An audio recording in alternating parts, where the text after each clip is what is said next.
ਸਤਿ ਸ਼੍ਰੀ ਅਕਾਲ ਜੀ ਸਾਰਿਆਂ ਨੂੰ ਮੇਰੇ ਵੱਲੋਂ ਸਤਿਗੁਰੂ ਕਲਾਸਿਸ ਦੇ ਆਨਲਾਈਨ ਪਲੇਟਫਾਰਮ 'ਤੇ ਤੁਹਾਡਾ ਸਭ ਦਾ ਸਵਾਗਤ ਹੈ। ਸਟੂਡੈਂਟਸ, ਅੱਜ ਆਪਾਂ ਡੇ 3 ਦਾ ਕੁਇਜ਼ ਡਿਸਕਸ ਕਰਨਾ ਔਰ ਇਸ ਕੁਇਜ਼ ਦੇ ਵਿੱਚ ਵਿਦ ਫੁੱਲ ਡਿਟੇਲ ਆਪਾਂ 30 ਕੁਐਸਚਨਸ ਡਿਸਕਸ ਕਰਾਂਗੇ। ਤੁਸੀਂ ਨਾਲ ਕਾਪੀ ਔਰ ਪੈਨ ਲੈ ਕੇ ਜ਼ਰੂਰ ਬੈਠਣਾ, ਬਿਕੋਜ਼ ਬਹੁਤ ਸਾਰੀ ਇਨਫੋਰਮੇਸ਼ਨ ਹੋਏਗੀ ਜੋ ਵੈਲਿਊਏਬਲ ਹੋਏਗੀ ਔਰ ਜੋ ਮੈਂ ਤੁਹਾਡੇ ਨਾਲ ਸ਼ੇਅਰ ਕਰੂੰਗਾ। ਤੁਸੀਂ 1 ਬਾਏ 1 ਜਸਟ ਬਸ ਇਹਨੂੰ ਨੋਟ ਕਰ ਜਾਣਾ ਇਹ ਇਨਫੋਰਮੇਸ਼ਨ ਨੂੰ, ਕਿਉਂਕਿ ਇਹ ਇਨਫੋਰਮੇਸ਼ਨ ਕਿਤੇ ਨਾ ਕਿਤੇ ਤੁਹਾਡਾ ਜ਼ਰੂਰ ਆਏਗੀ। ਅਗਰ ਨੋਟ ਕੀਤਾ ਹੋਏਗਾ ਤਾਂ ਤੁਹਾਨੂੰ ਯਾਦ ਵੀ ਰਹਿ ਜਾਏਗਾ ਔਰ ਪਲੱਸ ਤੁਹਾਡੇ ਆਪਦੇ ਹੈਂਡ ਰਿਟਨ ਨੋਟਸ ਵੀ ਬਣ ਜਾਣਗੇ। ਠੀਕ ਹੈ ਜੀ, ਆਪਾਂ ਫਸਟ ਕੁਐਸਚਨ ਤੋਂ ਸ਼ੁਰੂ ਕਰਦੇ ਹਾਂ। ਕੁਐਸਚਨ ਨੰਬਰ 1 ਹੈ, which of the following is the deepest ocean in the world. ਇਹਨਾਂ ਦੇ ਵਿੱਚੋਂ ਕਿਹੜਾ ਓਸ਼ਨ ਹੈ ਜਿਹੜਾ ਸਭ ਤੋਂ ਡੂੰਘਾ ਹੈ, ਡੀਪੈਸਟ ਹੈ, ਮਤਲਬ ਡੂੰਘਾ ਓਸ਼ਨ ਹੈ। ਤਾਂ ਜੋ ਮੇਰਾ ਕਰੈਕਟ ਆਂਸਰ ਆਏਗਾ ਉਹ ਆਏਗਾ ਕਿ ਪੈਸੀਫਿਕ ਓਸ਼ਨ ਹੈ ਜਿਹੜਾ ਉਹ ਦੁਨੀਆ ਦਾ ਸਭ ਤੋਂ ਡੂੰਘਾ ਓਸ਼ਨ ਹੈ। ਇਸ ਤੋਂ ਇਲਾਵਾ ਮੈਂ ਤੁਹਾਨੂੰ ਇੱਥੇ ਇੱਕ ਹੋਰ ਗੱਲ ਕਲੀਅਰ ਕਰ ਦਿੰਦਾ ਕਿ ਇੱਥੇ ਇੱਕ ਪੁਆਇੰਟ ਹੈ, ਜਿਸ ਪੁਆਇੰਟ ਦਾ ਨਾਮ ਹੈ ਮੈਰੀਨਾ ਟ੍ਰੈਂਕ ਹੈ, ਜੋ ਕਿੱਥੇ ਲਾਈ ਕਰਦਾ ਹੈ, ਉਹ ਵੀ ਪੈਸੀਫਿਕ ਓਸ਼ਨ 'ਚ ਲਾਈ ਕਰਦਾ ਹੈ। ਮੈਰੀਨਾ ਟ੍ਰੈਂਕ ਬਾਰੇ ਇਹ ਕਿਹਾ ਜਾਂਦਾ ਹੈ ਕਿ ਇੱਕ ਡੀਪੈਸਟ ਓਸ਼ਨ ਟ੍ਰੈਂਕ ਹੈ, ਮਤਲਬ ਸਭ ਤੋਂ ਡੂੰਘਾ ਓਸ਼ਨ ਟ੍ਰੈਂਕ ਹੈ। ਕਿੱਥੇ ਲਾਈ ਕਰੇਗਾ ਤਾਂ ਵੈਸਟਰਨ ਪੈਸੀਫਿਕ ਓਸ਼ਨ ਦੇ ਵਿੱਚ ਲਾਈ ਕਰਦਾ। ਠੀਕ ਹੈ, ਇਹ ਲਾਸਟ ਟਾਈਮ ਪਟਵਾਰੀ ਦੇ ਵਿੱਚ ਕੁਐਸਚਨ ਪੁੱਛਿਆ ਗਿਆ ਸੀ ਕਿ ਮੈਰੀਨਾ ਟ੍ਰੈਂਕ ਹੈ ਜਿਹੜਾ ਉਹ ਕਿਹੜੇ ਓਸ਼ਨ ਦੇ ਵਿੱਚ ਹੈ, ਤਾਂ ਉਹ ਪੈਸੀਫਿਕ ਓਸ਼ਨ 'ਚ ਹੈ। ਤਾਂ ਪੈਸੀਫਿਕ ਓਸ਼ਨ ਇਟਸੈਲਫ ਕੀ ਹੈ, ਡੀਪੈਸਟ ਓਸ਼ਨ ਹੈ ਇਨ ਦਾ ਵਰਲਡ। ਠੀਕ ਹੈ ਜੀ, ਆਈ ਹੋਪ ਕਿ ਜੋ ਮੈਂ ਤੁਹਾਨੂੰ ਗੱਲ ਦੱਸੀ ਹੈ ਇਹਦੇ ਨਾਲ ਤੁਸੀਂ ਸੈਟਿਸਫਾਈਡ ਹੋਵੋਗੇ। ਆਪਾਂ ਨੈਕਸਟ ਕੁਐਸਚਨ ਵੱਲ ਮੂਵ ਕਰਦੇ ਹਾਂ। ਨੈਕਸਟ ਕੁਐਸਚਨ ਹੈ ਜਿਹੜਾ at which place on earth there is always day and night are equal. ਉਹਨੇ ਕੁਐਸਚਨ ਇਹ ਪੁੱਛਿਆ ਕਿ ਕਿਹੜੀ ਜਗ੍ਹਾ ਹੈ ਜਿੱਥੇ ਹਮੇਸ਼ਾ ਜਿਹੜੇ ਦਿਨ ਤੇ ਰਾਤ ਹੈ ਉਹ ਆਲਮੋਸਟ ਇਕੁਅਲ ਡਿਊਰੇਸ਼ਨ ਦੇ ਹੁੰਦੇ ਆ। ਤਾਂ ਪਹਿਲੇ ਨੰਬਰ ਤੇ ਇਹਦਾ ਆਂਸਰ ਦੇਖ ਲਓ, ਜੋ ਇਸਦਾ ਕਰੈਕਟ ਆਂਸਰ ਆਏਗਾ ਉਹ ਡੀ ਆਪਸ਼ਨ ਆਏਗਾ, ਔਨ ਦਾ ਇਕੁਏਟਰ ਮਤਲਬ ਭੂਮਧ ਰੇਖਾ ਤੇ ਜਿਹੜੇ ਡੇ ਐਂਡ ਨਾਈਟ ਆ ਉਹ ਹਮੇਸ਼ਾ ਜਿਹੜਾ ਉਹ ਇਕੁਅਲ ਹੁੰਦੇ ਆ, ਇਕੁਅਲ ਡਿਊਰੇਸ਼ਨ ਦੇ ਹੁੰਦੇ ਆ। ਹੁਣ ਆਪਾਂ ਹੋਰ ਡਿਸਕਸ਼ਨ ਕਰ ਲੈਂਦੇ ਹਾਂ। ਦੇਖੋ, ਅਗਰ ਮੈਂ ਗੱਲ ਕਰਾਂ ਤਾਂ ਜਿਹੜਾ ਬਿਲਕੁਲ ਸੈਂਟਰ ਹੈ, ਸੈਂਟਰ ਤੇ ਕੀ ਹੈ, ਤਾਂ ਸੈਂਟਰ ਤੇ ਹੈ ਜੀ ਇਕੁਏਟਰ ਹੈ। ਇਕੁਏਟਰ ਤੋਂ ਜਸਟ ਨੀਚੇ ਕੀ ਹੈ, ਟ੍ਰੋਪਿਕ ਆਫ कैप्रिकॉर्न है। ठीक है, मैं कैप्रिकॉर्न है इक्वेटर तो जस्ट नीचे। और जे आप गल करिए इक्वेटर तो उपर, तो इक्वेटर तो उपर की लाई करता है, तो अपना आंसर आएगा सर कि इक्वेटर तो उपर लाई करता है, ट्रोपिक ऑफ कैंसर लाई करता है। ठीक है, हुण इत्थे जिहड़ी गल समझण वाली है भी मैं ये गल क्यों लिख रहा, इहदे पिछे एक रीजन है, छोटा जिहा रीजन ये है जी, जो ट्रोपिक ऑफ कैप्रिकॉर्न है और ट्रोपिक ऑफ कैंसर है, ये दोनों कित्थे लाई करते हैं, तो ये दोनों जिहड़े है ये लाई करते हैं कित्थे लाई करते हैं 23.5 डिग्री, मतलब 23.5 डिग्री ते लाई करते हैं। ठीक है, और जो इक्वेटर है ये लाई करता है कित्थे, ये लाई करता है 0 डिग्री ते। ठीक है, हुण हुंदा की है 0 डिग्री ते लाई करता है। ठीक है, हुण हुंदा की है जिहड़ियां सनरेज है, सनरेज हमेशा डायरैक्ट है, जिहड़ियां ਉਹ ਕਿੱਥੇ ਪੈਂਦੀਆਂ, ਉਹ ਇਕੁਏਟਰ ਤੇ ਆ ਜਿਹੜੀਆਂ ਸਨਰੇਜ਼ ਹਮੇਸ਼ਾ ਡਾਇਰੈਕਟ ਪੈਂਦੀਆਂ। ਠੀਕ ਹੈ, ਡਾਇਰੈਕਟ ਪੈਣ ਦੇ ਕਰਕੇ ਹੁੰਦਾ ਕੀ ਹੈ, ਜਿਹੜੇ ਇੱਥੇ ਡਿਊਰੇਸ਼ਨ ਆ ਉਹ ਪ੍ਰੋਪਰ ਹੁੰਦੀ ਹੈ, ਮਤਲਬ ਲੰਬੀ ਹੁੰਦੀ ਹੈ, ਤਾਂ ਔਰ ਹਮੇਸ਼ਾ ਇਕੁਏਟਰ ਤੇ ਗਰਮੀ ਵੀ ਜ਼ਿਆਦਾ ਰਹਿੰਦੀ ਹੈ। ਤਾਂ ਉਹਨੇ ਕੁਐਸਚਨ ਇਹ ਪੁੱਛਿਆ ਸੀ, at which place on earth there is always day and night of an equal duration, ਵੀ ਕਿਹੜੀ ਪਲੇਸ ਹੈ ਜਿੱਥੇ ਦਿਨ ਤੇ ਰਾਤ ਆਲਮੋਸਟ ਇਕੁਅਲ ਡਿਊਰੇਸ਼ਨ ਦੇ ਵਿੱਚ ਰਹਿੰਦੇ ਆ। ਤਾਂ ਉਹ ਆਪਣਾ ਆਂਸਰ ਆਏਗਾ ਕਿ ਇਕੁਏਟਰ ਹੈ, ਕਿਉਂਕਿ ਇੱਥੇ ਸਨਰੇਜ਼ ਡਾਇਰੈਕਟ ਪੈਂਦੀ ਹੈ। ਆਪਾਂ ਨੈਕਸਟ ਕੁਐਸਚਨ ਵੱਲ ਮੂਵ ਕਰਦੇ ਹਾਂ। Which of the following country are permanent member of the security council except. ਉਹ ਕਹਿੰਦਾ ਇਹਨਾਂ ਵਿੱਚੋਂ ਸਾਰੀਆਂ ਕੰਟਰੀਜ਼ ਹੈ ਜਿਹੜੀਆਂ ਸਿਕਿਉਰਿਟੀ ਕਾਉਂਸਲ ਦੀਆਂ ਪਰਮਾਨੈਂਟ ਮੈਂਬਰ ਹੈ, ਐਕਸੈਪਟ ਇਹਨਾਂ ਚੋਂ ਕਿਹੜੀ ਨਹੀਂ ਹੈਗੀ। ਤਾਂ ਪਹਿਲਾਂ ਆਪਾਂ ਆਂਸਰ ਦੇਖ ਲਈਏ ਵੀ ਜਿਹੜੀ ਆਪਸ਼ਨ ਆਏਗੀ, ਤਾਂ ਜੋ ਇਸ ਦਾ ਕਰੈਕਟ ਆਂਸਰ ਆਏਗਾ ਕਿ ਸੀ ਹੈ ਜਿਹੜਾ ਉਹ ਇਸ ਦੀ ਪਰਮਾਨੈਂਟ ਮੈਂਬਰ ਹੈ ਜਿਹੜੀ ਨਹੀਂ ਹੈਗੀ। ਤਾਂ ਅਗਰ ਆਪਾਂ ਮੈਂ ਤੁਹਾਨੂੰ ਨਾਲ ਦੱਸ ਦਿੰਦਾ, ਐਕਸਪਲੇਨ ਕਰ ਦਿੰਦਾ ਵੀ ਕਿਹੜੀਆਂ ਕਿਹੜੀਆਂ ਜਿਹੜੀਆਂ ਉਹ ਪਰਮਾਨੈਂਟ ਬੋਰਡ ਮੈਂਬਰਸ ਹੈ, ਤਾਂ ਉਹਨਾਂ ਦੇ ਵਿੱਚ UK, USA, ਠੀਕ ਹੈ ਜੀ, UK, USA, ਇਸ ਤੋਂ ਇਲਾਵਾ ਫਰਾਂਸ ਤੋਂ ਇਲਾਵਾ ਚਾਈਨਾ, ਔਰ ਜੋ ਲਾਸਟ ਪੈਂਡਿੰਗ ਹੈ ਰਸ਼ੀਆ। ਠੀਕ ਹੈ, ਇਹ ਜਿਹੜੀਆਂ ਇਹ UN ਸਿਕਿਉਰਿਟੀ ਕਾਉਂਸਲ ਦੇ ਜਿਹੜੀਆਂ ਪਰਮਾਨੈਂਟ ਜਿਹੜੇ ਮੈਂਬਰ ਕੰਟਰੀਜ਼ ਹੈ 5, ਕਿਉਂਕਿ ਇਹ ਜਿਹੜੇ 5 ਮੈਂਬਰੀ ਕੰਟਰੀ 2 ਹੈ ਜਿਹੜੀਆਂ World War II ਦੇ ਵਿੱਚ ਵਿਨਰ ਰਹੇ ਸੀ, ਤਾਂ ਉਹਨਾਂ ਨੂੰ एक स्पैशल स्टेटस दिता है जिन्होंने UN सिक्योरिटी कौंसल के परमानेंट मैंबरस कह दिता जाता है। ठीक है, तो इत्थे क्वेश्चन ये पूछा गया सी भी इन्हां विचों सारे मैंबरस तो हैगे पर किहड़ा नहीं हैगा, तो जर्मनी जिहड़ी ओपोनेंट साइड सी, क्योंकि जर्मनी है जिहड़ी कंट्री है ये हारन वाली साइड ते सीगे, तो जिहड़े UK US फ्रांस ते रशिया चाइना है जिहड़े ये विनर सी। तां यही आपां नूं क्वेश्चन पूछा गया कि किहड़ी परमानेंट जिहड़ी मैंबर है वो नहीं हैगी, तो अपना आंसर आएगा जर्मनी है जिहड़ी वो परमानेंट मैंबर नहीं हैगी। ਆਪਾਂ नेक्स्ट क्वेश्चन वाल सर मूव करते हैं। जो अपना नेक्स्ट क्वेश्चन है, in human body vitamin B1 B2 B12 and K are produce in the human body दे विच जिहड़ा विटामिन B1 B2 B12 ते K है जिहड़ा वो कित्थे प्रोड्यूस हुंदे आ, तो अपना आंसर आएगा जी ये जिहड़े आ लीवर दे विच प्रोड्यूस हुंदे आ। Question number 5, Haridwar is well known for which of the following industries. कहना भी जिहड़ा हरिद्वार है वो किहड़ी इंडस्ट्री दे लई वेल नोन है।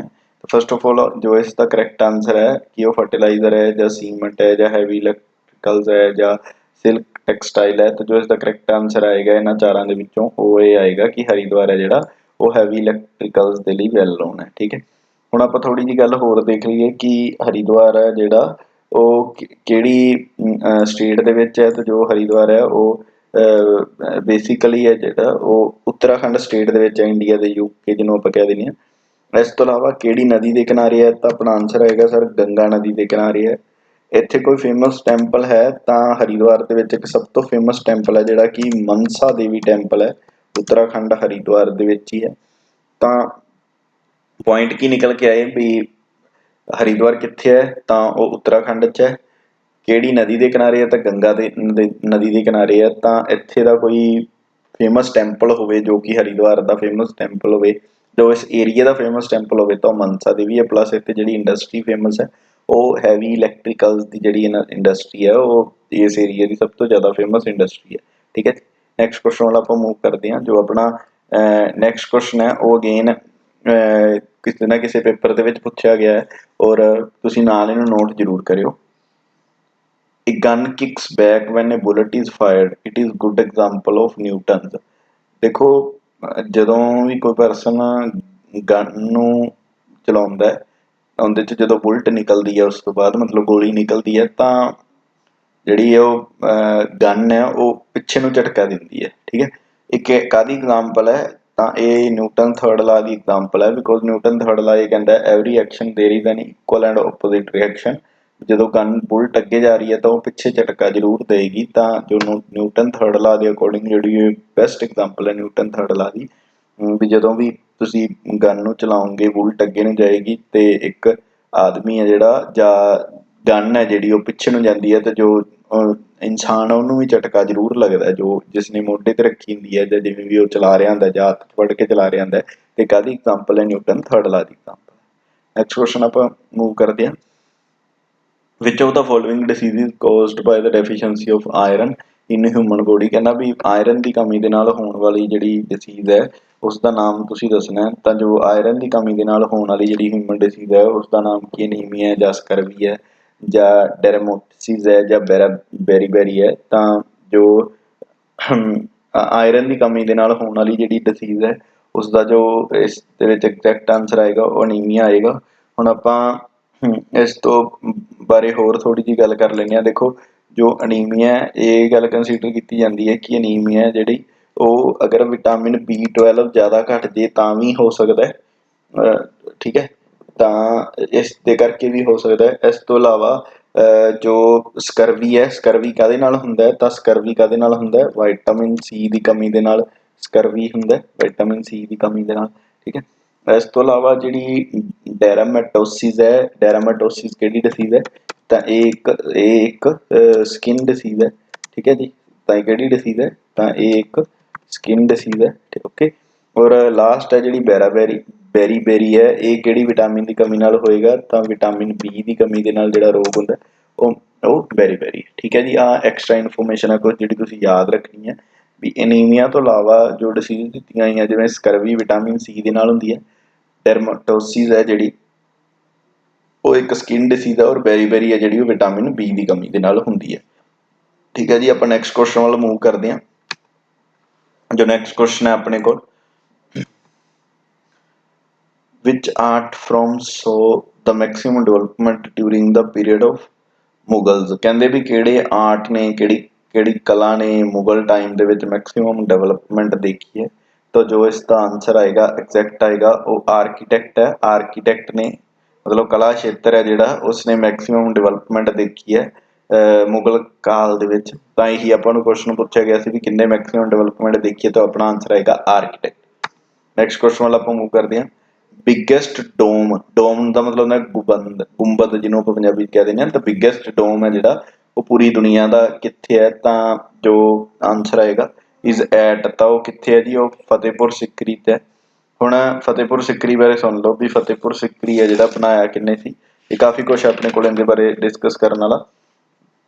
ਤਾਂ ਜੋ ਫਤਿਹਪੁਰ ਸਿਕਰੀ ਹੈ ਜਿਹੜਾ ਉਸਨੂੰ ਬਣਾਉਣ ਵਾਲਾ ਸੀ ਅਕਬਰ। ਔਰ ਇਹਦੇ ਬਾਰੇ ਗੱਲ ਇਹ ਕਹੀ ਜਾਂਦੀ ਹੈ ਕਿ ਫਤਿਹਪੁਰ ਤੇ ਸਿਕਰੀ ਨਾਂ, ਫਤਿਹਪੁਰ ਤੇ ਨਾ ਜੀ ਸਿਕਰੀ ਨਾਂ ਦੇ ਨਾ ਦੋ ਪਿੰਡ ਸੀਗੇ। ਤਾਂ ਅਕਬਰ ਨੇ ਕੀ ਕੀਤਾ ਸੀ, ਇਹਨਾਂ ਦੋਵਾਂ ਪਿੰਡਾਂ ਨੂੰ ਮਿਲਾਤਾ ਸੀ। ਇਹਦੇ ਪਿੱਛੇ ਰੀਜ਼ਨ ਕੀ ਸੀ ਵੀ ਇਹਦੀ ਔਲਾਦ ਨਹੀਂ ਹੁੰਦੀ ਸੀ ਅਕਬਰ ਦੀ। ਤਾਂ ਇਹਨੇ ਸਲੀਮ ਚਿਸ਼ਤੀ ਦੀ ਦਰਗਾਹ ਤੇ ਨਾ ਅਰਦਾਸ ਕੀਤੀ ਸੀ, ਉੱਥੇ ਜਾ ਕੇ ਫਰਿਆਦ ਮੰਗੀ ਸੀ ਕਿ ਅਗਰ ਮੇਰੇ ਔਲਾਦ ਹੋ ਜਾਂਦੀ ਹੈ ਤੇ ਮੈਂ ਕੁਛ ਚੰਗਾ ਕਰੂੰਗਾ, ਮਤਲਬ ਜਿਹੜਾ ਉਹ ਭਲੇ ਦਾ ਕੰਮ ਕਰੂੰਗਾ। ਤਾਂ ਦੇਖੋ ਫਤਿਹਪੁਰ ਤੇ ਸਿਕਰੀ ਨਾ ਛੋਟੇ ਛੋਟੇ ਦੋ ਪਿੰਡ ਹੁੰਦੇ ਸੀ। ਜਦੋਂ ਇਹਨਾਂ ਨੂੰ ਆਪਸ ਦੇ ਵਿੱਚ ਮਿਲਾਇਆ ਗਿਆ ਨਾ ਤਾਂ ਉਸ ਟਾਈਮ ਤੇ ਇਹਦਾ ਬੈਨੀਫਿਟ ਕੀ ਨਿਕਲ ਕੇ ਆਇਆ ਕਿ ਫੋਰ ਐਗਜ਼ਾਮਪਲ ਇੱਕ ਛੋਟਾ ਪਿੰਡ ਆ ਉਹਨੂੰ ਗ੍ਰਾਂਟ ਵੀ ਘੱਟ ਮਿਲੇਗੀ। ਅਗਰ ਪਿੰਡ ਵੱਡਾ ਹੁੰਦਾ ਤਾਂ ਉਸ ਦੇ ਨਾਲ ਹੋਏਗਾ ਕਿ ਉਹਦੀ ਡਿਵੈਲਪਮੈਂਟ ਦੇ ਲਈ ਵੀ ਜ਼ਿਆਦਾ ਸੋਚਿਆ ਜਾਊਗਾ। ਤੇ ਇਹਨੇ ਪੂਰੀ ਤਰ੍ਹਾਂ ਡਿਵੈਲਪ ਕਰਤਾ ਸੀ ਉਸ ਟਾਈਮ ਤੇ ਫਤਿਹਪੁਰ ਤੇ ਸਿਕਰੀ ਨੂੰ। ਹੁਣ ਇੱਥੇ ਇੱਕ ਹੋਰ ਇੰਪੋਰਟੈਂਟ ਗੱਲ ਇਹ ਹੈ ਕਿ ਫਤਿਹਪੁਰ ਸਿਕਰੀ ਹੈ ਜਿਹੜਾ ਇਹਨੂੰ ਜੇ ਦੇਖਿਆ ਜਾਵੇ ਤਾਂ ਫਤਿਹਪੁਰ ਸਿਕਰੀ ਟਾਊਨ ਕਿੱਥੇ ਹੈ, ਤਾਂ ਇਹ ਟਾਊਨ ਹੈ ਜਿਹੜਾ ਛੋਟਾ ਜਿਹਾ ਇਹ ਆਗਰਾ ਦੇ ਵਿੱਚ ਹੈ। ਆਗਰਾ ਕਿੱਥੇ ਹੈ, ਤਾਂ ਆਗਰਾ ਯੂਪੀ ਦੇ ਵਿੱਚ ਹੈ। ਠੀਕ ਹੈ। ਇਹ ਬਣਾਇਆ ਕਦੋਂ ਗਿਆ, ਤਾਂ ਇਹ 1571 ਦੇ ਵਿੱਚ ਬਣਾਇਆ ਗਿਆ। ਬਣਾਇਆ ਕਿੰਨੇ, ਅਕਬਰ ਨੇ ਬਣਾਇਆ। ਠੀਕ ਹੈ। ਔਰ ਇਹ ਕਿਹਦੇ 'ਚ ਸ਼ਾਮਿਲ ਹੈ, ਤਾਂ ਇਹ ਯੂਨੈਸਕੋ ਦੀ ਵਰਲਡ ਹੈਰੀਟੇਜ ਸਾਈਟ ਦੇ ਵਿੱਚ ਵੀ ਸ਼ਾਮਿਲ ਹੈ। ਆ ਵੀ ਗੱਲ ਤੁਸੀਂ ਯਾਦ ਰੱਖਣੀ ਹੈ, ਯੂਨੈਸਕੋ ਦੀ ਵਰਲਡ ਹੈਰੀਟੇਜ ਸਾਈਟ ਦੇ ਵਿੱਚ ਸਾਈਟਸ ਦੇ ਵਿੱਚ ਇਹਨੂੰ ਸ਼ਾਮਿਲ ਕੀਤਾ ਗਿਆ। ਠੀਕ ਹੈ। ਔਰ ਇਸ ਤੋਂ ਇਲਾਵਾ ਜੋ ਇੱਕ ਇਸ ਸ਼ਹਿਰ ਦੇ ਵਿੱਚ ਫਤਿਹਪੁਰ ਸਿਕਰੀ ਦੇ ਵਿੱਚ ਜੇ ਆਪਾਂ ਕਹਿ ਦਈਏ ਆਗਰਾ ਦੇ ਵਿੱਚ ਇੱਕ ਮਸਜਿਦ ਹੈ ਜਿਸ ਦਾ ਨਾਮ ਹੈ ਮਸਜਿਦ ਦਾ ਨਾਮ ਹੈ ਜਾਮਾ ਮਸਜਿਦ। ਤੁਸੀਂ ਸਾਰਿਆਂ ਨੇ ਸੁਣੀ ਹੋਊਗੀ ਜਾਮਾ ਮਸਜਿਦ। ਠੀਕ ਹੈ। ਜਾਮਾ ਮਸਜਿਦ ਦੇ ਬਾਰੇ ਇੰਪੋਰਟੈਂਟ ਪੁਆਇੰਟ ਇਹ ਹੈ ਕਿ ਜਾਮਾ ਮਸਜਿਦ ਦੇ ਨਾ ਬਿਲਕੁਲ ਐਂਟਰੀ ਤੇ ਇੱਕ ਦਰਵਾਜ਼ਾ ਬਣਿਆ ਹੈ ਜਿਸ ਦਰਵਾਜ਼ੇ ਦਾ ਨਾਮ ਕੀ ਹੈ, ਤਾਂ ਉਸ ਦਰਵਾਜ਼ੇ ਦਾ ਨਾਮ ਹੈ ਬੁਲੰਦ ਦਰਵਾਜ਼ਾ। ਠੀਕ ਹੈ। ਬੁਲੰਦ ਦਰਵਾਜ਼ਾ। ਹੁਣ ਇਹ ਬੁਲੰਦ ਦਰਵਾਜ਼ਾ ਨੂੰ ਵਿਕਟਰੀ ਗੇਟ ਵੀ ਕਹਿ ਦਿੱਤਾ ਜਾਂਦਾ।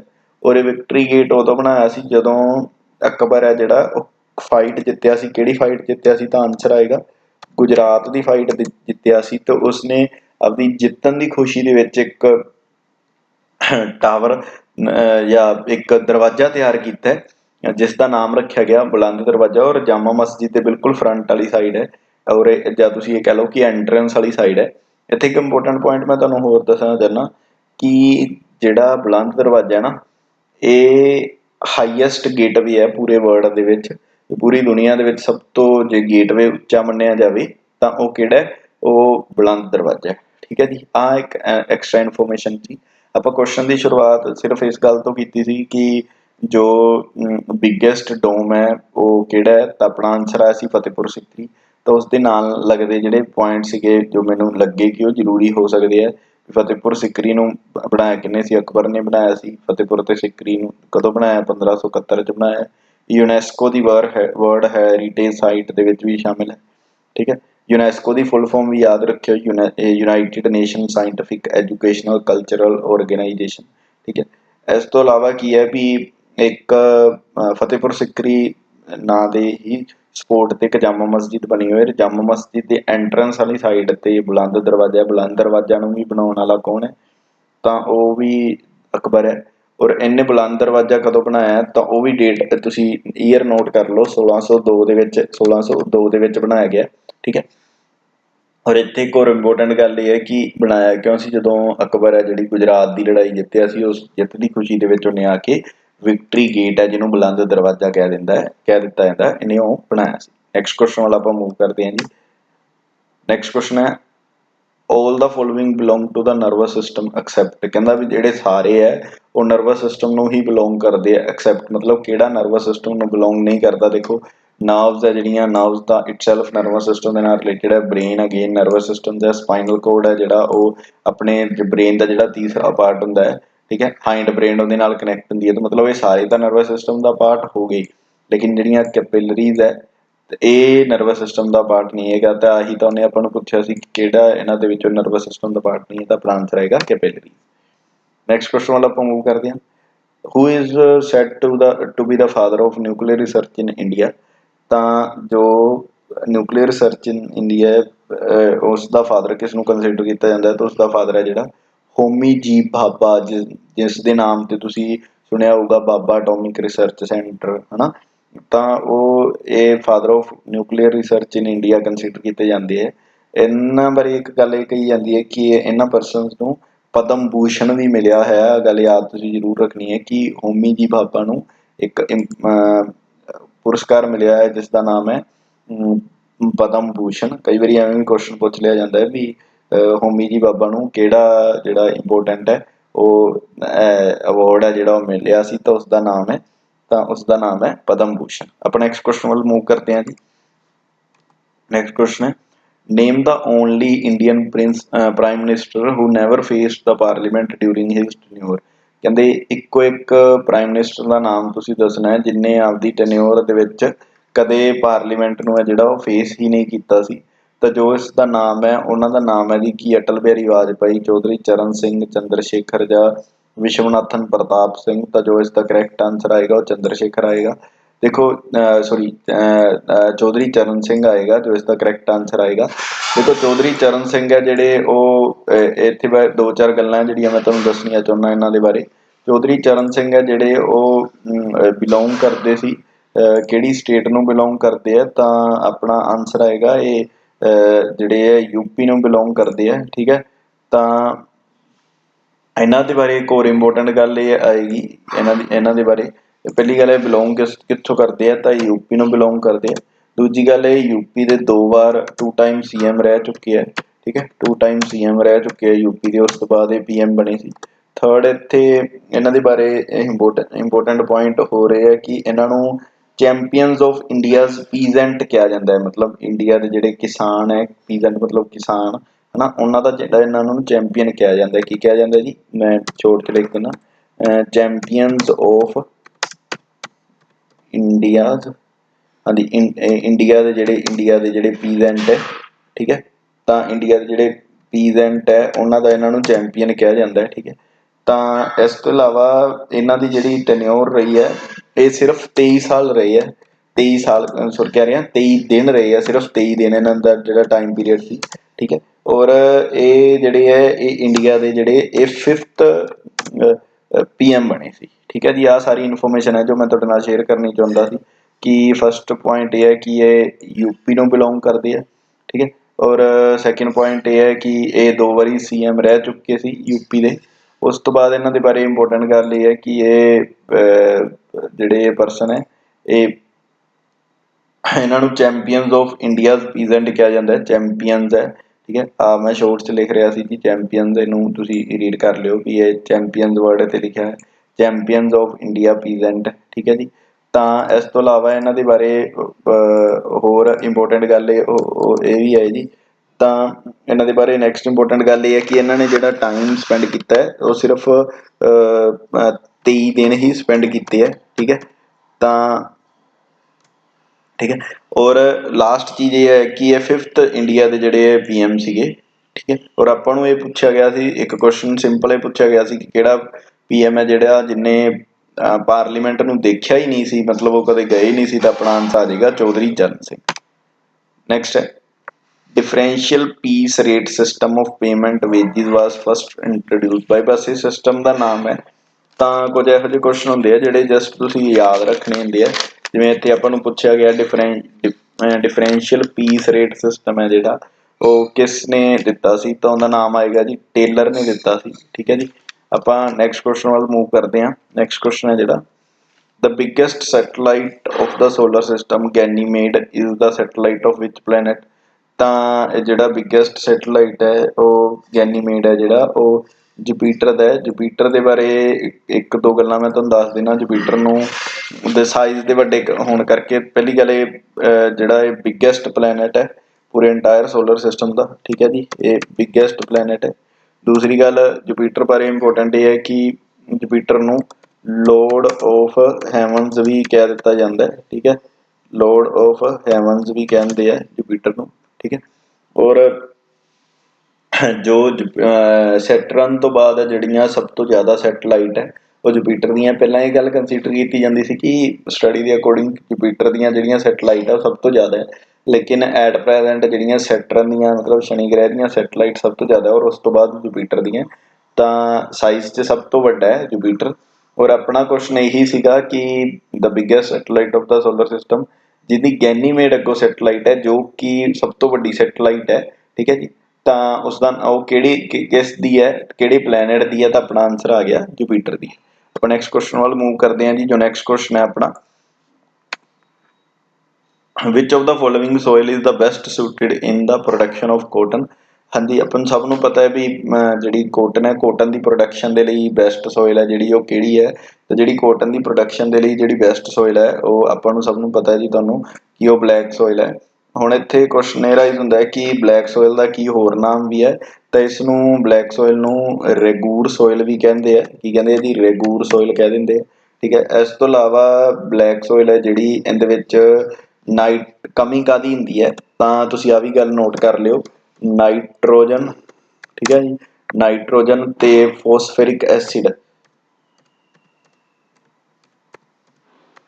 ਦੀ ਕਮੀ ਹੁੰਦੀ ਹੈ, ਠੀਕ ਹੈ, ਨਾਈਟ੍ਰੋਜਨ ਤੇ ਫੋਸਫੋਰਿਕ ਐਸਿਡ ਦੀ। ਅਗਰ ਮੈਂ ਤੁਹਾਨੂੰ ਕਹਾਂ ਕਿ ਜਿਹੜੀ ਬਲੈਕ ਸੋਇਲ ਹੈ ਇਸ ਦੇ ਵਿੱਚ ਰਿਚਨੈਸ ਕਿਸ ਦੀ ਹੁੰਦੀ ਹੈ, ਤਾਂ ਤੁਸੀਂ ਮੈਨੂੰ ਆਨਸਰ ਦਓਗੇ ਸਰ ਕਿ ਇਸ ਦੇ ਵਿੱਚ ਜਿਹੜੀ ਰਿਚਨੈਸ ਹੁੰਦੀ ਹੈ ਉਹ ਕੈਲਸ਼ੀਅਮ, ਠੀਕ ਹੈ, ਕੈਲਸ਼ੀਅਮ ਇਹਦੇ 'ਚ ਜ਼ਿਆਦਾ ਹੁੰਦਾ ਹੈ। ਇਸ ਤੋਂ ਇਲਾਵਾ ਇਸ ਮਿੱਟੀ ਦੇ ਵਿੱਚ ਪੋਟਾਸ਼ ਜ਼ਿਆਦਾ ਹੁੰਦਾ ਹੈ, ਠੀਕ ਹੈ। ਔਰ ਇਸ ਮਿੱਟੀ ਦੇ ਵਿੱਚ ਥਰਡ ਹੈ ਜਿਹੜਾ ਉਹ ਮੈਗਨੀਸ਼ੀਅਮ ਹੈ ਜਿਹੜਾ ਉਹ ਕਾਫੀ ਜ਼ਿਆਦਾ ਮਾਤਰਾ ਦੇ ਵਿੱਚ ਪਾਇਆ ਜਾਂਦਾ ਹੈ, ਠੀਕ ਹੈ। ਤਾਂ ਇਹੀ ਮੇਰਾ ਕੁਐਸਚਨ ਸੀਗਾ ਕਿ ਸਿੰਪਲ ਮੈਂ ਤੁਹਾਨੂੰ ਇਹੀ ਪੁੱਛਿਆ ਸੀ ਕਿ ਜਿਹੜੀ ਕਿਹੜੀ ਮਿੱਟੀ ਹੈ ਜਿਹੜੀ ਉਹ ਉਹਦੇ ਲਈ ਵੈਲ ਸੁਟਡ ਹੈ ਕੋਟਨ ਦੇ ਲਈ, ਤਾਂ ਆਨਸਰ ਆ ਗਿਆ ਬਲੈਕ ਸੋਇਲ। ਤਾਂ ਬਲੈਕ ਸੋਇਲ ਨੂੰ ਰੈਗੂਰ ਵੀ ਕਿਹਾ ਜਾਂਦਾ ਹੈ। ਬਲੈਕ ਸੋਇਲ ਦੇ ਵਿੱਚ ਡੈਫੀਸ਼ੀਐਂਸੀ ਕਾਹਦੀ ਹੁੰਦੀ ਹੈ, ਮਤਲਬ ਕਮੀ ਕਾਹਦੀ ਹੁੰਦੀ ਹੈ, ਤੇ ਨਾਈਟ੍ਰੋਜਨ ਤੇ ਫਾਸਫੋਰਸ ਦੀ ਕਮੀ ਹੁੰਦੀ ਹੈ, ਠੀਕ ਹੈ ਜੀ, ਫਾਸਫੋਰਸ, ਠੀਕ ਹੈ।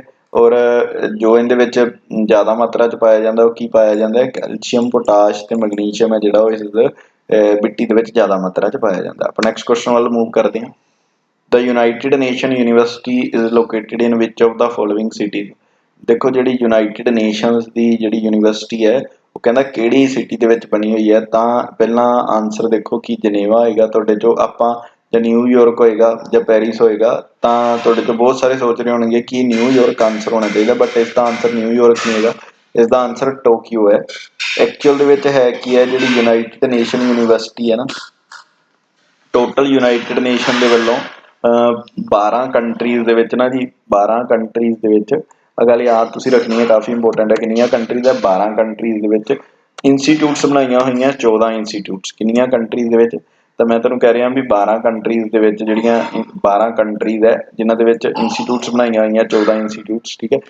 ਉਸ 14 ਇੰਸਟੀਟਿਊਟਸ ਦਾ ਹੀ ਇੱਕ ਪਾਰਟ ਹੈ ਜਿਹੜੀ ਟੋਕੀਓ ਦੇ ਵਿੱਚ ਹੈ ਯੂਨਾਈਟਿਡ ਨੇਸ਼ਨ ਯੂਨੀਵਰਸਿਟੀ, ਠੀਕ ਹੈ।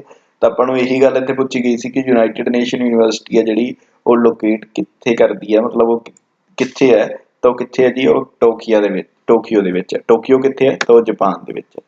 ਨੈਕਸਟ ਕੁਐਸਚਨ ਨਾਲ ਆਪਾਂ ਮੂਵ ਕਰਦੇ ਹਾਂ।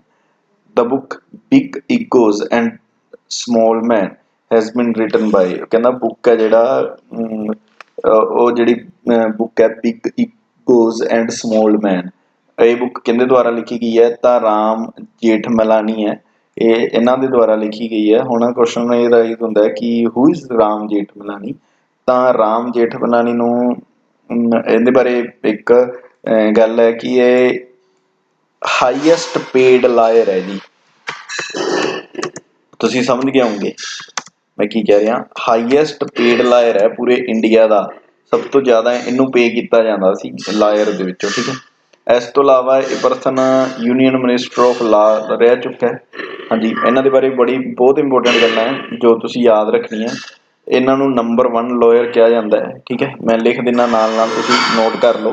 यूनीयन मिनिस्टर ऑफ लॉ रह चुका है कौन, ठीक है, यूनीयन मिनिस्टर ऑफ लॉ, ठीक है। इस तो इलावा ये चेयरमैन रह चुके हैं, काहदे चेयरमैन है जी, तो भी लिख लो, इंडियन बार कौंसल के चेयरमैन रह चुके हैं, ठीक है, ठीक है। इन्हों बारे आ दो गल्लां बड़ियां इंपोर्टेंट है। और इस तो इलावा ये सुप्रीम कोर्ट की बार कौंसल के भी चेयरमैन रहे, आ भी गल तुसीं याद जरूर रखनी है कि सुप्रीम कोर्ट की बार कौंसल के जिहड़े चेयरमैन रहे है, जिवें इंडियन बार कौंसल है उवें सुप्रीम कोर्ट बार कौंसल के जिहड़े है चेयरमैन रहे है। तो इन्हों के बारे कुछ इंपोर्टेंट इन्फॉर्मेशन है। ये हाईएस्ट पेड लायर है। दूजी गल नंबर 1 लायर कंसीडर किए जाते थे। इन्हों की डैथ हो चुकी है एक्चुअल 2019 के एक्सपायर हो गई थी। यूनीयन लॉ मिनिस्टर रहे है और ये इंडियन बार कौंसल के चेयरमैन रहे है, ठीक है जी। नैक्सट क्वेश्चन आप मूव करते हैं। नैक्सट क्वेश्चन है जोड़ा, विच of the following is a not a good conductor of electricity. कहना इन्हों के गुड कंडक्टर ऑफ इलैक्ट्रिसिटी नहीं है, तो जो इसका अपना करैक्ट आंसर बनेगा वो टंगस्टन है जोड़ा, वो गुड कंडक्टर ऑफ इलैक्ट्रिसिटी नहीं है, ठीक है। टंगस्टन के बारे एक इंपोर्टेंट तुहानूं इन्फॉर्मेशन दे देना कि ये रिसर्च तो ये गल क्लीयर हुई है कि जी टंगस्टन है ये बेस्ट है बुलेट्स बनाने के लिए, मतलब गोलियां तैयार करने के लिए सब तो जो बेस्ट है वो जी केड़ी है वो टंगस्टन है, ठीक है जी। आप नैक्सट करते हैं, अगली क्वेश्चन मूव करते हैं। Name of the only person who was honoured with Param Shri. बड़ा इंपोर्टेंट क्वेश्चन है जी। इको एक परसन का नाम, उस परसन का नाम की है जिन्होंने पद्म श्री, पद्म भूषण, पद्म विभूषण ते भारत रत्न सारे अवॉर्ड मिले होन। तो उन्होंने नाम है जी मदर टेरेसा। मदर टेरेसा जी नूं पद्म श्री, पद्म भूषण ते पद्म विभूषण सारे ही अवॉर्ड उन्होंने मिले हुए हैं। नैक्सट क्वेश्चन वाला आप मूव करते हैं। Who is known as the iron man of Germany. Germany का जोड़ा आयरन मैन है उसका नाम तुहानूं पूछे तां ओटो वोन बिस्मार्क है जोड़ा पर्सन है, ये जर्मनी का आयरन मैन है, ठीक है जी। इहदे बारे मैं तुहानूं 2-4 गल्लां दस देना। जिवें इहदे बारे ये गल कही जाती है कि ये जर्मनी का जोड़ा फस्ट चांसलर सीगा जर्मनी का, ते ठीक है, ये जर्मनी का फस्ट चांसलर सी और इन्हें ना 39 इंडिविजुअल स्टेट्स नूं इकट्ठा करवाता सी, ठीक है। मतलब 1900 ये गल कदों दी है, तो ये गल तुसीं याद रखियो जिहड़ी ये गल है ये 1971 की गल है। 1971 दे विच इहने की कीता सी, 1971 दे विच इहने 39 जिहड़ियां स्टेट्स है, 39 स्टेट्स है उन्होंने यूनाइट करवाता सी, ठीक है।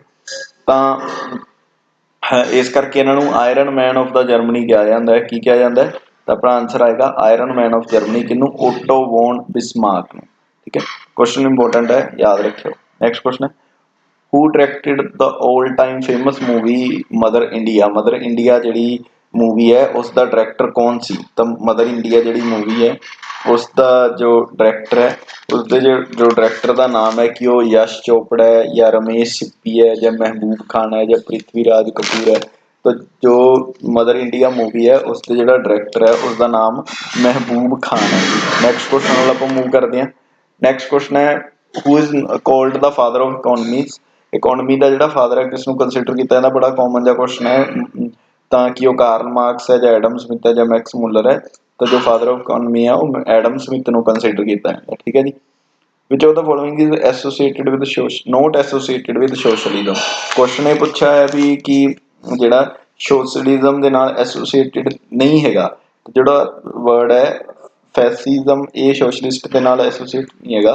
देखो फैसिज्म का मतलब होंदा है कि वो वाला एरिया जिथे कंप्लीट कंट्रोल किसी कंट्री या स्टेट ते सिर्फ एक ही एंटायर स्टेट ते सिर्फ एक ही तुसीं ये कह लो परसन का होवे, ठीक है, जिनका वन ही डायरैक्टर होवे या वन ही हैड होवे किसी कंट्री ते, ठीक है, तो उसनूं आपां फैसिज्म कह दिंदे आ। तो ये कदे भी सोशलिज्म के लिए कदे भी ये चीज़ वधिया नहीं हुंदी, ठीक है। तो इस करके उन्होंने यही तो पूछा सी भी इस किहड़ी टर्म है जिहड़ी वो सोशलिज्म के नाल रिलेटेड नहीं है, तो अपना आंसर है फैसिज्म। फैसिज्म दे विच हुंदा की है, एक ही बंदा जिहड़ा कंप्लीट कंट्री नूं या कंप्लीट स्टेट नूं चला रहा हुंदा है। नैक्सट है the secretariat of SAARC is located at, वो कहना भी जिहड़ा सार्क दा जिहड़ा सैक्ट्रीएट है वो कित्थे लोकेटेड है। तो फस्ट ऑफ ऑल सार्क की जिहड़ी फुल फॉर्म है, सार्क की फुल फॉर्म मैं तुहानूं दस देना। सार्क की जो फुल फॉर्म है देखो, South Asian, South Asian Association, ठीक है जी, साउथ एशियन एसोसीएशन ऑफ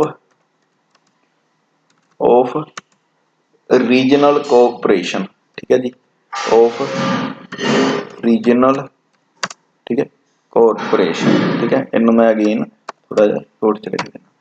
हाँ जी, South Asian Association of Regional Cooperation. अगर क्वेश्चन पूछा जाए कि एट प्रेजेंट सैकटरी जनरल कौन है सार्क का, तो एसला, एसला इन्हों का एट प्रेजेंट सैकटरी जनरल है, उसका नाम नोट कर लियो एसला। एसला पूरा नाम भी लिख देना, एसला वीर वीराकन, वीराकन, एसला वीराकन। ये एट प्रेजेंट कौन है, सैकटरी जनरल है सार्क का, ठीक है। सार्क का फाउंडर किनू कंसिडर किया जाता है, तो एक बंगलादेशी परसन है जिसका नाम है अबुल एहसान। कौन है, अबुल एहसान, अबुल एहसान जिन्होंने सार्क का फाउंडर कंसीडर किया जाता है, ठीक है जी। उस तो इलावा हम क्वेश्चन ये राइज होया कि इत्थे जो पूछा गया ये तो होगी ना सार्क की इनफॉर्मेशन। सार्क दी मैंबर कंट्रीज भी हुणे मैं तुहानूं याद कराऊंगा। पहले नंबर ते तुसीं आ जिहड़ी इनफॉर्मेशन है इसनूं नोट कर लो, जो भी मैं तुहानूं एक्स्ट्रा पॉइंट्स दसे है भी सार्क की फुल फॉर्म की है, तो फुल फॉर्म है जिहड़ी आ जाएगी south Asian Association of regional corporation. इसका जो सैकटरी जनरल है वो एसला वीर है, बस तुम एसला वीर करके याद कर लो। और जिनका फाउंडर कंसीडर किया जाता सार्क का अबुल रहमान, अबुल एहसान कंसीडर किया जाता है, और अबुल एहसान है जिहड़ा इन्हें एहसान किया सार्क बना दी, ठीक है। इन्हों एवें याद कर लियो, ओके।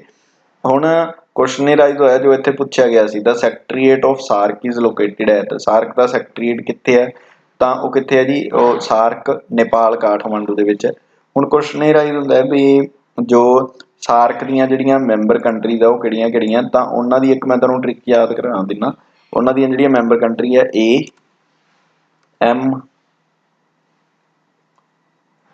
बी बी एस और पिन, इन्हों तुसीं एवें याद कर लियो। जो मैं लिखिया है एक्चुअल दे विच यही मैंबर कंट्रीज है, ए 1 2 3 4 5 6 7 ते 8, मतलब 8 है जिहड़ियां सार्क दीयां मैंबर कंट्रीज है, ठीक है। हुण इन्हों याद की इत्थों की बनिया A M B B S PIN, ठीक है। A M B B S PIN तो मतलब की बनिया, देखो ए तो मतलब बनिया अफगानिस्तान, नोट कर लो जी नाल नाल, ए तो मतलब बनिया अफगानिस्तान, ठीक है। तो जो एम है, एम तो बनिया मालदीव, एम तो मालदीव, बी तो बांग्लादेश, बी तो भूटान, एस तो श्रीलंका, ठीक है। ए तो अफगानिस्तान, एम तो मालदीव, बी तो बांग्लादेश, ते बी तो भूटान, ते एस तो Sri Lanka. A M B B S तो हो गया, हुण पिन रह गया। पी तो की है, पी तो पाकिस्तान, आई तो अपना इंडिया मैंबर है, ठीक है। और लास्ट टाइम ते रह गया नेपाल, ठीक है। मैं फिर दस देना, ए तो अफगानिस्तान, एम तो मालदीव, बी तो बांग्लादेश, बी तो भूटान, एस तो श्रीलंका, पी तो पाकिस्तान, आई तो इंडिया, ते एन तो नेपाल। एक ट्रिक है इन्हां दे सार्क दे जिहड़े मैंबर कंट्रीज है इन्हां नूं याद करन दी, ठीक है। तां 3 2 5 2 7 ते 8 है जिहड़ियां ये मैंबर कंट्रीज है, और ये विद ट्रिक तुसीं बड़ी आसानी नाल याद कर सकदे हो। नेक्स्ट क्वेश्चन है which of the following substance consist of only one element, कहना किहड़ा सबसटेंस है जिहड़ा सिर्फ एक ही एलीमेंट का जिहड़ा बनिया हुंदा है, तो डायमंड है जिहड़ा वो एक सबसटेंस है जिहड़ा एक ही एलीमेंट का मन्निया जाता है। तो एक होर गल है भी डायमंड नूं हार्डेस्ट मटीरीअल भी कहा जाता है पूरे एंटायर यूनीवर्स का, तो हार्डेस्ट मटीरीअल पूछा जाए तो भी डायमंड है, और अगर पूछा जाए कि जिहड़ा एक ही एलीमेंट तो बनिया होवे सबसटेंस उसका नाम की है, तो तुहाडा आंसर आएगा वो डायमंड है। ਆਪਾਂ ਨੈਕਸਟ क्वेश्चन ਵੱਲ मूव करते हैं। स्टेनलैस स्टील है जिहड़ा उसकी अलोए, ठीक है। तो उन्हें पूछा स्टेनलैस स्टील की अलोए की है, तो कित्थों कित्थों तैयार होंदा है, कि वो आयरन ते निकल तो तैयार होंदा है, जां आयरन निकल क्रोमियम तो तैयार होंदा है, जां आयरन क्रोमियम जिंक तो तैयार होंदा है। तो जो इसका करैक्ट आंसर बनेगा वो ऑप्शन नंबर बी बनेगा, आयरन क्रोमियम ते निकल तो जिहड़ा वो स्टेनलैस स्टील है जिहड़ा वो तैयार होंदा है, ठीक है। ਅਲੋਏ ਹੁੰਦੀ ਕੀ ਹੈ ਤੁਹਾਨੂੰ ਸਭ ਨੂੰ ਪਤਾ ਹੋਊਗਾ, ਜਦੋਂ ਆਪਾਂ ਇੱਕ ਜਾਂ ਦੋ ਮੈਟਲ ਜਾਂ ਇੱਕ ਜਾਂ ਦੋ ਨੋਨ ਮੈਟਲਸ ਦਾ ਮਿਕਸਚਰ ਤਿਆਰ ਕਰਦੇ ਹਾਂ, ਠੀਕ ਹੈ, ਉਹਦੀ ਜਿਹੜੀ ਪਰਫੋਰਮੈਂਸ ਨੂੰ ਇੰਪਰੂਵ ਕਰਨ ਲਈ ਤਾਂ ਉਹਨੂੰ ਆਪਾਂ ਅਲੋਏ ਕਹਿ ਦਿੰਦੇ ਹਾਂ। ਤੇ ਇੱਥੇ ਪੁੱਛਿਆ ਸੀ ਸਟੇਨਲੈਸ ਸਟੀਲ ਹੈ ਜਿਹੜਾ ਕਿਸ ਦੀ ਅਲੋਏ ਹੈ, ਤਾਂ ਉਹ ਆਇਰਨ, ਕ੍ਰੋਮੀਅਮ ਤੇ ਨਿਕਲ ਤੋਂ ਤਿਆਰ ਕੀਤਾ ਜਾਂਦਾ ਹੈ। ਨੈਕਸਟ ਹੈ, in the constitution of India setting up of village panchayat finds mention under, ਕਹਿੰਦਾ ਵੀ ਜਿਹੜੀਆਂ ਵਿਲੇਜ ਪੰਚਾਇਤ ਬਣਾਉਣੀਆਂ ਚਾਹੀਦੀਆਂ, ਠੀਕ ਹੈ। ਪਹਿਲੀ ਗੱਲ, ਵਿਲੇਜ ਪੰਚਾਇਤ ਦਾ ਟਾਈਮ ਪੀਰੀਅਡ ਕਿੰਨਾ ਹੁੰਦਾ ਹੈ, ਤਾਂ ਇਹ ਕੁਐਸਚਨ ਪੁੱਛ ਲਿਆ ਜਾਂਦਾ ਹੈ। ਟਾਈਮ ਪੀਰੀਅਡ 5 ਸਾਲ ਹੁੰਦਾ ਹੈ। ਅਗਰ ਕੁਐਸਚਨ ਪੁੱਛਿਆ ਜਾਵੇ ਕਿ ਵਿਲੇਜ ਪੰਚਾਇਤ ਜਾਂ ਪੰਚਾਇਤ ਦਾ ਵੈਸੇ ਪੁੱਛਿਆ ਜਾਵੇ ਕਿ ਪੰਚਾਇਤੀ ਰਾਜ ਸਿਸਟਮ ਦਾ ਆਰਟੀਕਲ ਨੰਬਰ ਕੀ ਹੈ, ਤਾਂ ਤੁਸੀਂ ਆਨਸਰ ਲਾਓਗੇ ਆਰਟੀਕਲ ਨੰਬਰ 243 ਹੈ, ਠੀਕ ਹੈ। ਤਾਂ ਅੱਗੋਂ ਦੇ ਸਬ ਸੈਕਸ਼ਨ ਵੀ ਹੈਗੇ ਆ 243 ਦੇ। ਤਾਂ ਇੱਥੇ ਕੁਐਸਚਨ ਇਹ ਪੁੱਛਿਆ ਗਿਆ ਸੀ ਜਸਟ ਕਿ ਕਿਹੜੇ ਇਹਨਾਂ ਚੋਂ ਕਿਹੜੇ ਆਰਟੀਕਲ ਦੇ ਵਿੱਚ ਪੰਚਾਇਤ ਦੇ ਬਾਰੇ ਡਿਸਕ੍ਰਾਈਬ ਕੀਤਾ ਹੈ, ਤਾਂ ਆਰਟੀਕਲ ਨੰਬਰ 40 ਦੇ ਵਿੱਚ ਪੰਚਾਇਤ ਦੇ ਬਾਰੇ ਡਿਸਕ੍ਰਾਈਬ ਕੀਤਾ ਹੈ।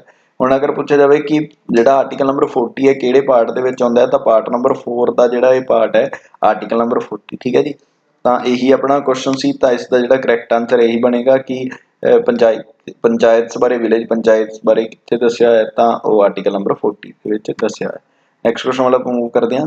ਬਿਸਾਈਡਸ UK, USA, Germany and Japan the G8 group of 8 countries include.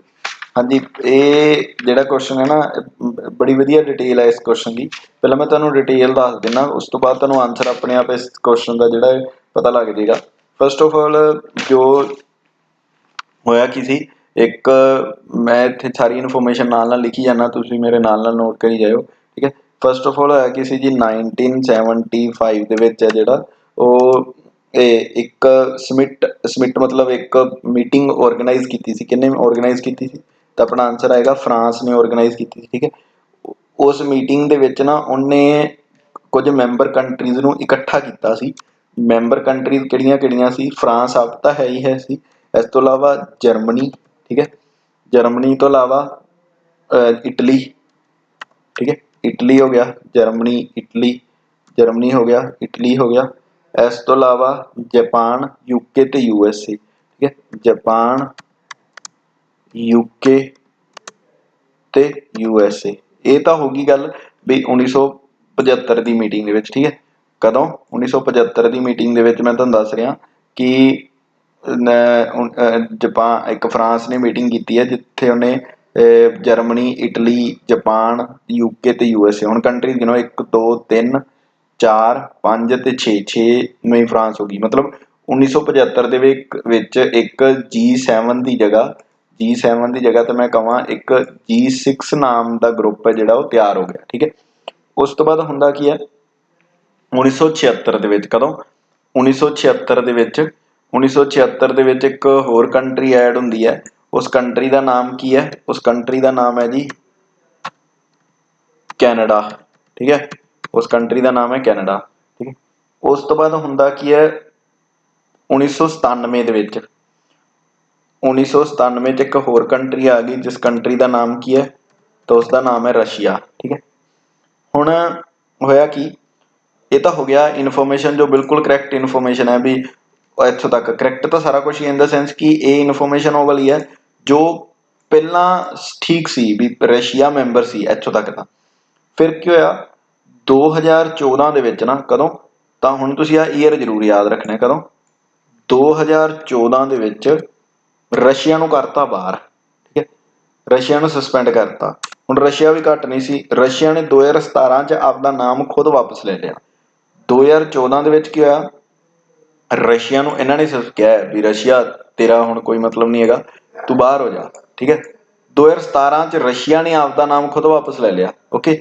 ਤਾਂ ਹੋਇਆ ਕੀ, ਹੁਣ ਕੀ ਹੈ, ਜਦੋਂ ਰਸ਼ੀਆ ਨੇ ਆਪਦਾ ਨਾਮ ਵਾਪਸ ਲੈ ਲਿਆ, ਲੇਕਿਨ ਇੱਥੇ ਤਾਂ ਮੈਂ ਲਿਖਿਆ ਹੋਇਆ ਇਹਨਾਂ ਆਪਸ਼ਨਸ 'ਚ ਦੇਖੋ ਰਸ਼ੀਆ ਤੁਹਾਨੂੰ ਮਿਲੇਗਾ ਆਲਮੋਸਟ ਨਾ, ਤਾਂ ਹਰ ਇੱਕ ਆਪਸ਼ਨ ਦੇ ਵਿੱਚ ਮਿਲੇਗਾ, ਮਤਲਬ ਨੀਦਰਲੈਂਡ ਤੋਂ, ਠੀਕ ਹੈ।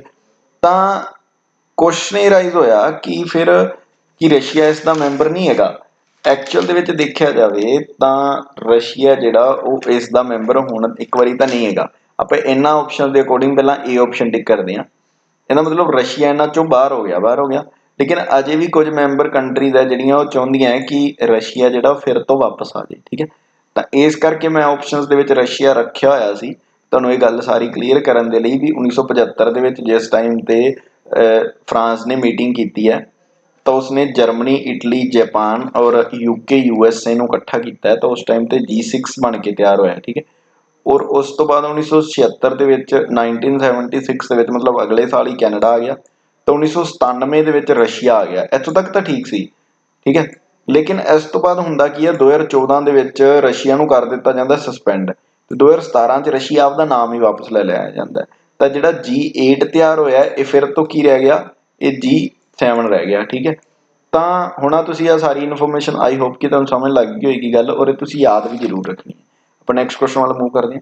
ਦ speed of rotation of the earth is the highest. ਕਹਿੰਦਾ ਅਰਥ ਦੀ ਜਿਹੜੀ ਰੋਟੇਸ਼ਨ ਆਫ ਸਪੀਡ ਹੈ ਉਹ ਹਾਈਐਸਟ ਕਿੱਥੇ ਹੋਏਗੀ, ਇਕੁਏਟਰ ਤੇ ਹੋਏਗੀ, ਟ੍ਰੋਪਿਕ ਆਫ ਕੈਂਸਰ ਤੇ ਹੋਏਗੀ, ਆਰਕਟਿਕ ਸਰਕਲ ਤੇ ਹੋਏਗੀ ਕਿ ਨਾਰਥ ਪੋਲ ਹੋਏਗੀ। ਤੇ ਜਿਹੜਾ ਕਰੈਕਟ ਆਂਸਰ ਆਏਗਾ ਉਹ ਇਹ ਆਏਗਾ ਕਿ ਸਪੀਡ ਹੈ ਜਿਹੜੀ ਉਹ ਹਾਈਐਸਟ ਉਹ ਨਾਰਥ ਪੋਲ ਤੇ ਹੋਏਗੀ। ठीक है।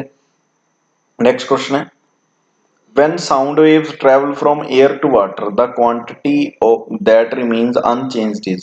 ਕਹਿੰਦਾ ਜਦੋਂ ਸਾਊਂਡ ਵੇਵ ਮਤਲਬ ਸਾਊਂਡ ਵੇਵ ਟਰੈਵਲ ਕਰਦੀ ਹੈ 에ਅਰ ਤੋਂ ਵਾਟਰ ਤੱਕ, ਪਾਣੀ ਤੋਂ ਹਵਾ ਤੋਂ ਪਾਣੀ ਤੱਕ ਕਰਦੀ ਹੈ, ਤਾਂ ਕਿਹੜਾ ਜਿਹੜਾ ਚੀਜ਼ ਹੈ ਕਿਹੜੀ ਜਿਹੜੀ ਕੁਆਂਟੀਟੀ ਉਹ ਅਨਚੇਂਜ ਰਹੇਗੀ। ਤਾਂ ਆਪਣਾ ਆਨਸਰ ਆਏਗਾ ਜਿਹੜੀ ਫ੍ਰੀਕੁਐਂਸੀ ਹੈ ਉਹ ਹਮੇਸ਼ਾ ਅਨਚੇਂਜ ਰਹਿੰਦੀ ਹੈ। ਕੁਐਸਚਨ 2-3 ਵਾਰੀ ਪੰਜਾਬ ਦੇ ਪੇਪਰ 'ਚ ਪੁੱਛਿਆ ਜਾ ਚੁੱਕਾ, ਇਹਨੂੰ ਨੋਟ ਜ਼ਰੂਰ ਕਰਿਓ ਪ੍ਰੋਪਰ।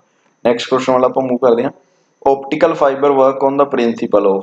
हाँ जी, ऑप्टिकल फाइबर है जोड़ा वो वर्क करता है on the principle of total internal refraction. आ भी क्वेश्चन अगेन इंपोर्टेंट है। ठीक है। आना पिछे पेपर होया सी एक पंजाब दा, उस दे विच क्वेश्चन सेम यही पूछा होया सी जिहड़ा ऑप्टिकल फाइबर है ये किहड़े प्रिंसिपल ते वर्क करता है। तो अपना आंसर आएगा टोटल इंटरनल रिफ्लैक्शन ते जिहड़ा वो वर्क करता है। ठीक है जी, ये अज दे question. Thank you so much इस वीडियो नूं देखण दे लई।